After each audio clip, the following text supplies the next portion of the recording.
Perkenalkan, nama saya Alfred Domingo Sim dari kelompok 1.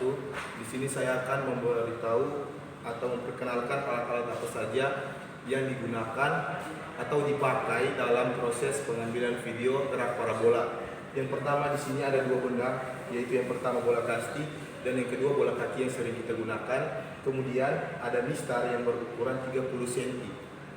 Adapun alat perekam yaitu HP yang digunakan untuk pengambilan video, dan juga ada laptop yang digunakan untuk mengaplikasikan video yang ditaruh di dalam tracker. Yalah. Untuk analisis trackernya akan dilakukan atau diperagakan oleh teman saya yang lain. Terima kasih. Baiklah, di sini kami akan memperagakan bagaimana pengambilan video terhadap gerak parabola. Benda yang akan kami analisis pertama adalah bola plastik. Untuk pengambilan videonya sendiri, yang pertama ialah letakkan sebuah benda yang memiliki skala tetap. Kami menggunakan yaitu mistar 30 cm. Lanjutkan dengan benda yang akan analisis mengarah kepada benda yang memiliki skalanya. Seperti ini. Baik, langkah selanjutnya untuk melakukan analisis tracker adalah membuka aplikasi tracker.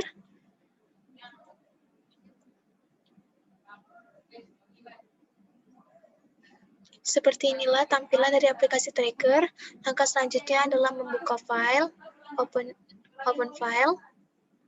Kita bisa memilih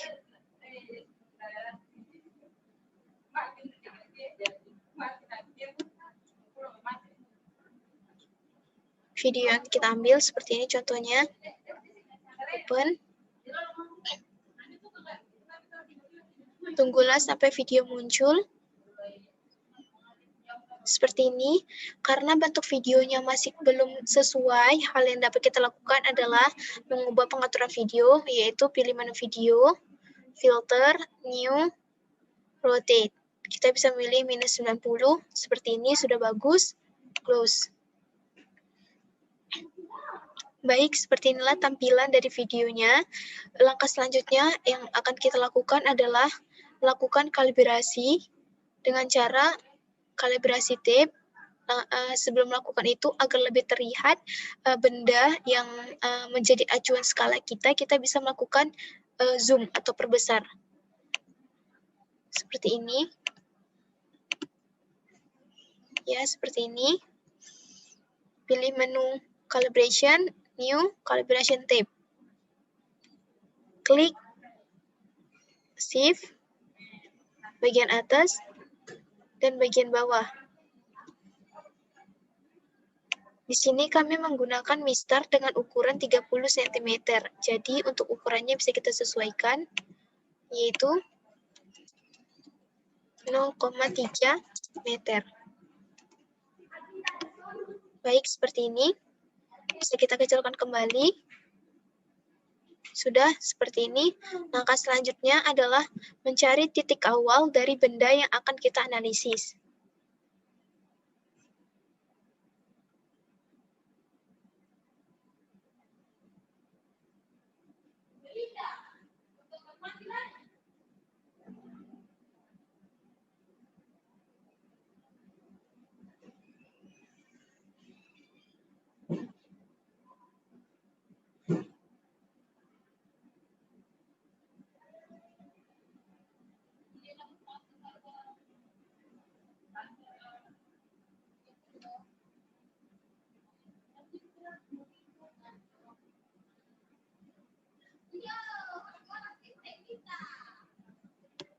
Kira-kira mulai dari sini, kita bisa sesuaikan kembali dan berakhir di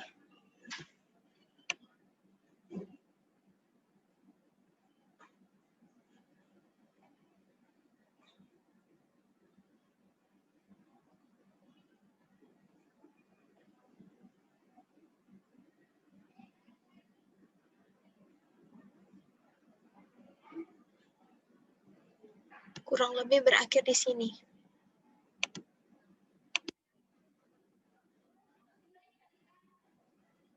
Seperti ini. Langkah selanjutnya adalah menentukan titik awal dari bergeraknya benda tersebut. Di sini kira-kira titik awal dari benda seperti ini. Dilanjutkan dengan melakukan track. Track di sini, track di sini berbeda pada track sebelumnya, yaitu pada gerak jatuh bebas. Pada praktikum sebelumnya, track yang digunakan adalah track secara otomatis. Untuk gerak parabola sendiri, kita menggunakan track secara manual. Caranya hampir sama, namun untuk track secara manual ini, kita memilih track, new, point mesh, seperti ini. Lalu, klik Ctrl, Shift, pada bendanya, ikuti terus seperti ini, sampai terbentuk gaya gerak parabola.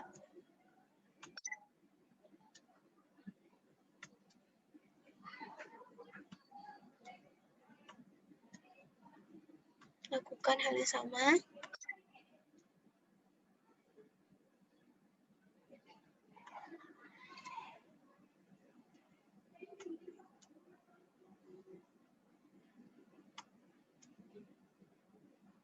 Seperti ini tampilan pada sumbu X-nya, sedangkan untuk sumbu Y-nya tampilannya kurang lebih seperti ini. Setelah didapatkan grafik yang berbentuk parabola atau setengah lingkaran, langkah selanjutnya yang kita lakukan adalah mengcopy semua hasil yang kita dapatkan di tabel bawah ini ke dalam Excel. Kopilah semuanya. Copy, lalu kita bisa membuka Excel.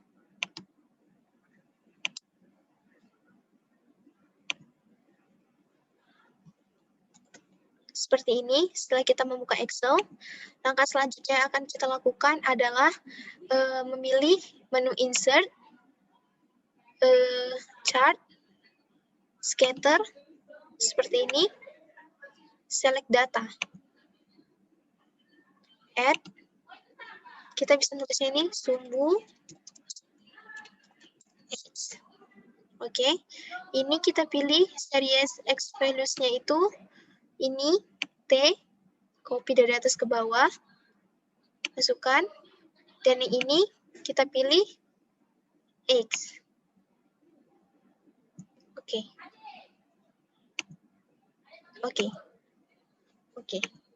Seperti inilah data yang kita dapatkan. Lalu kita bisa mengklik di salah satu bulatan ini, klik kanan, add trend line. Hingga muncul seperti ini. Benar, ini kita pilih linear. Lalu kita klik display sama display R. Bisa dilihat di sini sudah cukup akurat dengan 0,99. Baik, inilah grafik yang kita dapatkan untuk sumbu X. Lakukan langkah yang sama untuk mendapatkan bagaimana grafik untuk sumbu Y-nya. Chart sama scatter.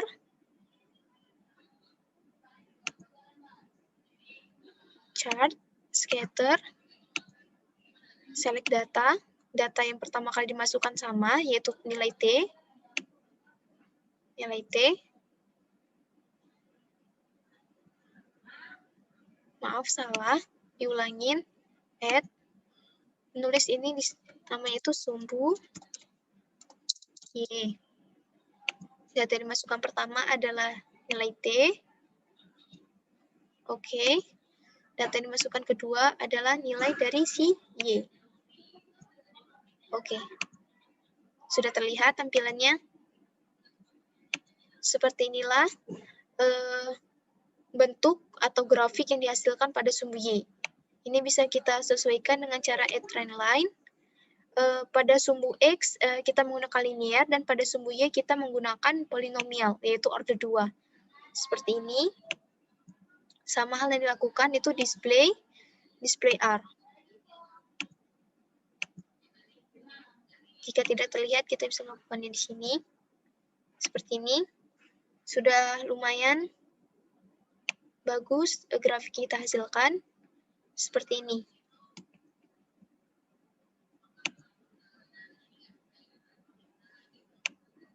Seperti ini tampilannya untuk bola plastik yang kita gunakan. Lakukan hal yang sama untuk kedua benda lainnya, yaitu bola kasti dan bola kaki. Untuk bola plastik ini yang dihasilkan, lakukan hal yang sama untuk kedua benda lainnya, dan lakukan track bersama dua temanmu agar terlihat perbedaan antara hasil yang kita dapatkan, hasil dari orang-orang yang melakukan track. Langkah selanjutnya yaitu menghitung kecepatan gravitasi. Untuk menghitung kecepatan gravitasinya, sebelumnya kami telah merangkumnya dalam satu data analisis seperti ini. Beberapa video telah kami analisis bersama dengan teman saya. Ini untuk bola plastik yang kami lakukan, ini untuk bola kasti dan ini untuk bola kaki.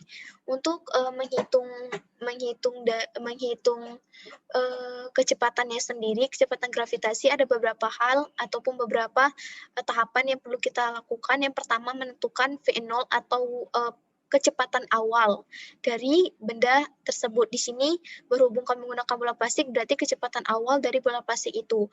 Untuk rumus kecepatan awalnya itu yaitu V0 cos theta. V0 cos theta. Yaitu V0 cos theta-nya ini adalah nilai dari si Y. Nilai dari Y itu, nah ini jadi 2,0019. Untuk V0-nya itu nilai dari sumbu Y bagian ini, di mana X-nya itu 1, tidak kuadrat. Itu jadi 1,9268. Kita masukkan ke sini. Untuk rumus dari percepatan gravitasinya itu adalah 2, seperti ini, 2 dikali 4,52. 4,52 ini sendiri didapat dari ini, nilai X kuadrat di sumbu Y. Jadi kita masukkan seperti ini. Menghasilkan 9,04 meter per second kuadrat. Yang kita ketahui untuk nilai dari gravitasi itu berkisar 9,3 sampai 10,3 meter per second kuadrat. Perbedaan ini dapat kita jelaskan di dalam laporan, dan salah satu faktor yang mempengaruhi adalah ketidakakuratan kita dalam melakukan analisis maupun adanya pengaruh gaya lainnya. Dari V0X dan V0Y kita dapatkan, kita bisa mendapatkan nilai dari tan theta-nya sendiri. Cara kita mendapatkan nilai dari tan theta-nya itu yaitu dengan cara membagi V0Y dibagi dengan V0X. Nilai dari V0Y dibagi dengan V0X. Jadi di sini 1,9268 dibagi dengan 2,0019 menghasilkan ini, nilai menghasilkan 0,962486 menghasilkan ini. Untuk nilai dari tetanya itu sendiri, dapat kita cari dengan menggunakan rumus, yaitu sama dengan A tan nilai dari tan theta yang kita dapatkan sebelumnya. Jadi di sini rumusnya itu adalah A tan, yaitu A tan theta, nilai dari tan theta yang kita masukkan, yaitu berhubung tan theta berada di Q3, maka kita mengklik Q3 seperti ini, lalu enter. Ini hasil inilah yang kita dapatkan, yaitu nilai dari theta, yaitu sudut parabola yang kita lakukan sebesar 0,76 radian, karena ini merupakan satuan dari sudut, yaitu radian. Dari beberapa data yang telah kita dapatkan sebelumnya, kita dapat mengetahui nilai kecepatan awal, tidak hanya dari tidak hanya dari X maupun Y, karena pada konsepnya untuk mencari V0-nya ini sendiri selalu menghasilkan yang sama. Contohnya seperti ini. Untuk mencari V0 berdasarkan sumbu X, yaitu N3, di mana N3 ini merupakan nilai dari V0X, dibagi dengan cos dari Q4. Q4 itu merupakan sudut hasil dari sudut yang kita cari sebelumnya, sudut theta yang kita cari sebelumnya. Ini untuk berdasarkan sumbu X, kita bisa mencarinya, menghasilkan ini 2,778518, dan berdasarkan sumbu Y juga menghasilkan angka yang sama. Jadi inilah kecepatan awal dari benda yang kita lakukan atau kita analisis dalam gerak parabola ini. Baik itu dari X maupun dari Y, karena menghasilkan nilai yang sama. Lakukan hal yang sama untuk mengetahui atau mendapatkan data-data seperti yang telah saya jelaskan sebelumnya. Di sini kami telah merangkumnya itu dalam sebuah tabel, yaitu tabulasi data, yang di sini yaitu bola plastik besar, bola kasti, dan bola kaki. Di sini terdapat waktu, posisinya itu di mana pada sumbu X, posisi pada sumbu Y, nilai kecepatan awal dari X, nilai kecepatan awal dari Y, percepatan gravitasi kita hasilkan, ini besar sudut, ini kecepatan awal dari seluruhnya, baik itu V0 X dan V0 Y, ini keakuratan yang kita lakukan pada sumbu X dan sumbu Y, seperti ini dalam tabel. Setelah kita mendapatkan tabel seperti ini, sudah terlihat jelas bahwasannya terdapat perbedaan yang kita lakukan, baik itu dari nilai ralatnya masing-masing maupun dari nilai percepatan gravitasi yang diperoleh juga masing-masing. Ada yang melebihin dari batas yang ditentukan, ada yang standar cukup bagus, dan ada yang terlalu kecil ataupun terlalu jauh dari jangkauan. Berbagai faktor ini dapat kalian jelaskan di dalam laporan yang akan kalian tuliskan setelah melakukan praktikum ini, dan kalian bisa menjelaskan apa sih yang membedakan ataupun apa sih yang menyebabkan terjadinya perbedaan tersebut. Kalian bisa mendiskusikannya dengan kelompok kalian ataupun dengan teman kalian yang melakukan analisis. Sekian dari saya untuk praktikum gerak parabola dari kelompok 1 yang merupakan praktikum kedua. Terima kasih. Assalamualaikum warahmatullahi wabarakatuh.